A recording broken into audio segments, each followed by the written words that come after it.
Najprej iskrene čestitke poročevalki Moniki Macovei za njeno delo na tem področju. Predlog uredbe o ustanovitvi Evropskega javnega tožilstva je po svoje zgodovinski.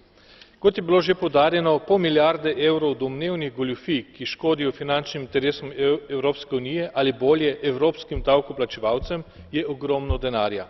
Poleg tega se države članice ne odzivajo dovolj na te probleme, kot smo slišali. Manj kot tretjino priporočil OLAFa pretvorijo v obtožnice, da o obsodbah in izterjavah sploh ne govorimo.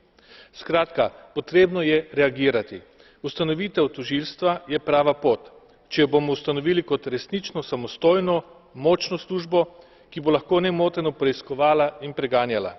Torej, le če bo obstajala kot sui generis, bo predstavljala pomembno orodje za varovanje finančnih interesov Evropske unije.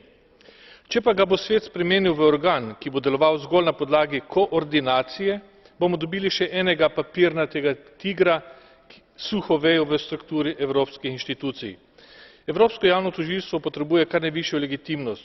To bo dobil, če bo o njegovi sestavi odločal Evropski parlament.